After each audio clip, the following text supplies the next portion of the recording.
இன்னைக்கு டேஸ்டியான ஒரு ப்ரான் ரெசிபி பண்ண போறேன். புளிச்ச கீரை ப்ரான் வச்சு பண்ற ஒரு சூப்பரான கிரேவி குக்கத் கோமாளி ஸ்பெஷல் குங்குரா ப்ரான்ஸ் எப்படி செய்யறதுன்னு இந்த வீடியோல பார்க்கலாம்.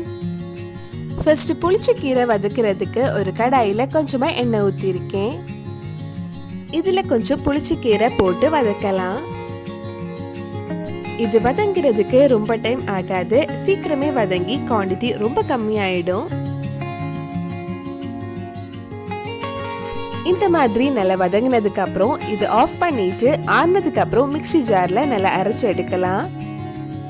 இப்ப இன்னொரு கடாயில கொஞ்சம் எண்ணெய் ஊத்தி அரை கப் சின்னதா கட் பண்ண சின்ன வெங்காயம் வதக்க போறேன்.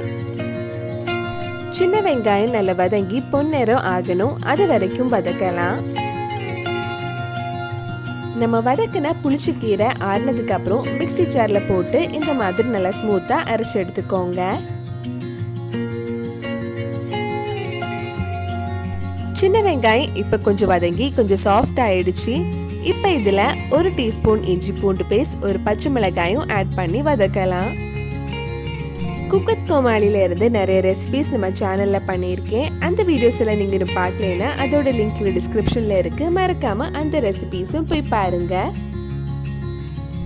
வெங்காயம் நல்லா வதங்கினதும் இதுல 1/4 டீஸ்பூன் மஞ்சள் பொடி, 1 டீஸ்பூன் மிளகாய் பொடி, தேவையான அளவு உப்பு சேர்த்து அந்த மிளகாய் பொடி பச்சை வாசனை போற வரைக்கும் கொஞ்ச நேரம் வதக்கலாம். மசாலா அழகா ரெடி ஆயிடுச்சு. அடுத்தது இதுல 1/4 கிலோ ப்ரான்ஸ் போட்டு வேக வைக்க போறேன். ப்ரான்ஸ் வேகிறதுக்கு ரொம்ப டைம் ஆகாது, 4 இல்ல 5 நிமிஷத்துக்குள்ள சீக்கிரம் வெந்துடும்.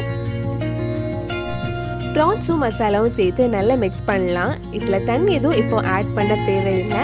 2 நிமிஷத்துக்குள்ள ப்ரான்ஸ்ல இருந்தே தண்ணி வர ஆரம்பிச்சிடும். இப்ப 2 நிமிஷம் கிட்ட ஆயிடுச்சு. ப்ரான் கொஞ்சம் வெந்திருக்கு. இனி இதுல நம்ம அரைச்சு வச்சிருந்த புளிச்ச கீரை போடலாம். நம்ம அரைச்ச புளிச்ச கீரை ஃபுல்லா போட வேண்டாம், உங்களுக்கு எவ்வளவு புளிப்பு வேணுமோ அதுக்கேற்ற மாதிரி நீங்க போடலாம். இது ஒரு வாட்டி மிக்ஸ் பண்ணதுக்கு அப்புறம் எவ்வளவு கிரேவி வேணுமோ அதுக்கேற்ற மாதிரி தண்ணி ஊற்றலாம்.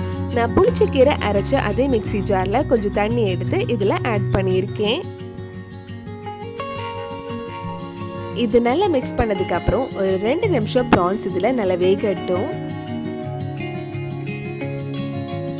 ப்ரான்ஸ் நல்லா வெந்ததுக்கு அப்புறம் கடைசியா இதுல 1/2 டீஸ்பூன் நல்ல மிளகு பொடி, கொஞ்சம் மல்லி இலையும் போட்டு மிக்ஸ் பண்ணா நம்ம சுவையான கோங்குரா ப்ரான்ஸ் ரெடி ஆயிடும்.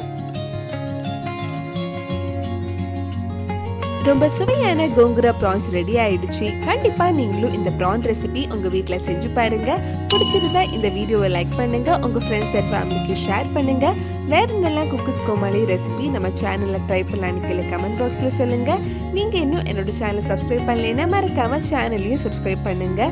கூடவே அந்த பெல் ஐக்கனையும் பிரஸ் பண்ணா நான் புது வீடியோ போட்ட உடனே உங்க போனுக்கு நோட்டிபிகேஷன் வந்துடும்.